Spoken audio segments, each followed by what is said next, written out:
Today in Trekking Through Compliance, we see the return of Harry Mudd in I, Mudd. Compliance, the final frontier. Tom Fox is the voyager of Trekking Through Compliance. His mission? To explore the original series and seek out and share what it can teach you about compliance. Here's your host, Tom Fox.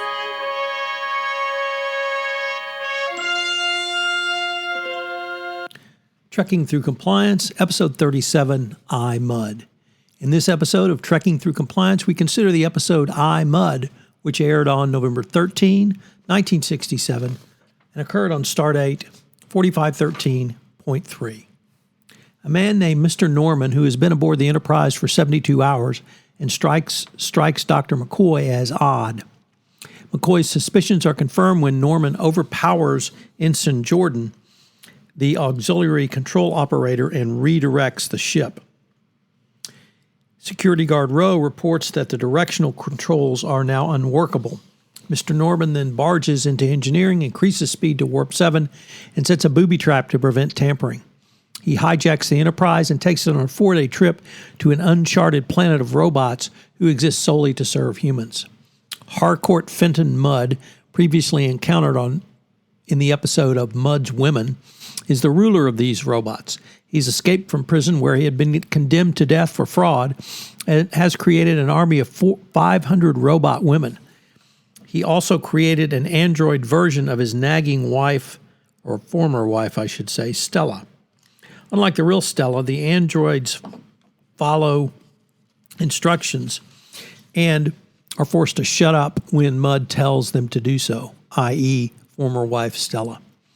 Mudd is being studied by the robots who are accommodating him, but refuse to let him go. The androids tell Kirk that they were built by people from the Andromeda galaxy.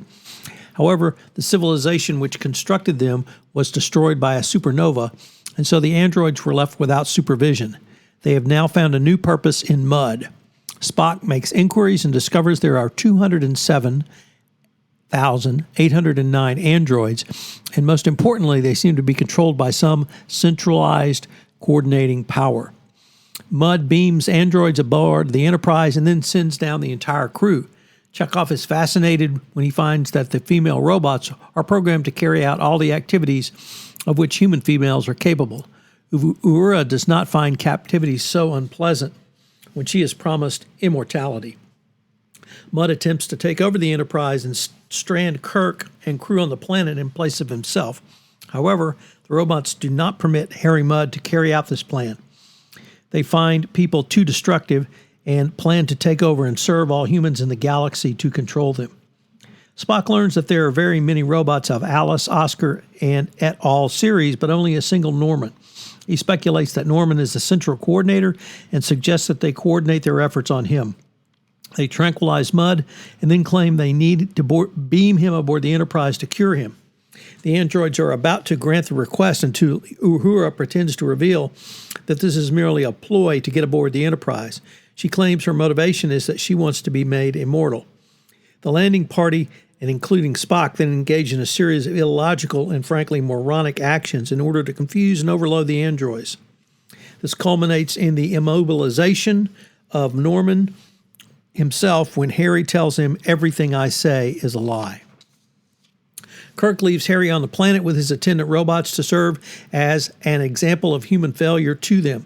The robots are also reprogrammed to carry out their original task of rendering the planet fit for human life. As a final blow to Harry Mudd, Kirk leaves behind several android copies of his shrewish wife, Stella. So what's the fun fact from this episode? Well, according to Walter Koenig, i.e. Chekhov, NBC considered making a spin-off series detailing the comical adventures of Harcourt Fenton Mudd after the success of this episode. They assigned Gene Roddenberry to develop the idea, but being busy with Star Trek and other projects, he didn't have time for it and the series was never conceived. However, Mudd appears in the cartoon version of Star Trek up to his usual tricks, or I should say the animated version. So what are we to make of Harry Mudd in the return of I, Mudd? Well, it certainly could be seen as a very silly episode, particularly with the ending around Stella. But according to James Martins, in a comment on Mission Log, he sees the tie and the key is iRobot. And Asimov's robot novels, the robots evolve from looking like machines to looking human, and their prime directive to never harm their masters led to the robots taking over the government of the planet for humanity's own good. It was a benevolent dictatorship, but Trek sees that scenario as a loss of personal freedom too dear to pay. If the robot Norman had any emotional intelligence, he would have never revealed he was an android and simply carried out his plan with the crew of the Enterprise. The idea was to infiltrate the human population and take over for their own good. Obviously, we saw this with Dr. Corby's plan. We've seen it with Landru, Val, and in Spock's brain. So this is a recurring theme in Star Trek, although I generally take it back to Pinocchio. Here, the android wants to be a little boy. So what are the three compliance takeaways from this episode? Well, the first one is that will AI ever take over compliance? And the answer is clearly no. There are those, of course, who don't want AI or, in fact, technology in compliance, but those are generally lawyers who are afraid of losing their cachet and power as lawyers. They fail to understand that compliance is a business process, and that as a business process, you don't need legal skills, you need business skills. But when it comes to AI taking over compliance, there will always be the need for the human touch, whether that be interpretation, whether that be a nuance, whether that be guidance, and AI simply cannot fulfill that role. Maybe in 100 years, maybe in 50 years, but certainly not in my lifetime and probably not in your lifetime. Number two, continuous monitoring. It's one thing that was clear from the Evaluation of Corporate Compliance Programs 2019 guidance issued by the Department of Justice in April 2019. Continuous monitoring is not a part of your program that's good to have. It's not a part of a compliance program that you should have. It's a mandatory part of every compliance program. The reason being, as a business process, you have to continually monitor that process. And then you have to take that information and loop it back into your compliance program in a continuous feedback loop. This is certainly antithetical to the way lawyers work and lawyers think, and that's why it's important to understand and see compliance as a business process going forward. Because as a business process, you understand that something can take continuous feedback from a continuous monitoring component and move forward. That monitoring can be in your due diligence, in transaction monitoring, in HR monitoring, or a wide variety of other monitorings. And that really leads to point three. As a chief compliance officer or even compliance practitioner, you are only limited by your imagination in the compliance role.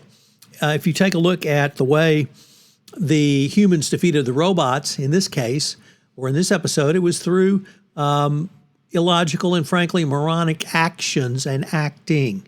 You don't have to be moronic in your work as a compliance officer, but you can be creative going forward.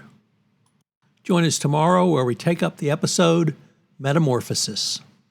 If you enjoyed this episode of Trekking Through Compliance, you can help it grow by sharing it with the biggest Trek fan you know.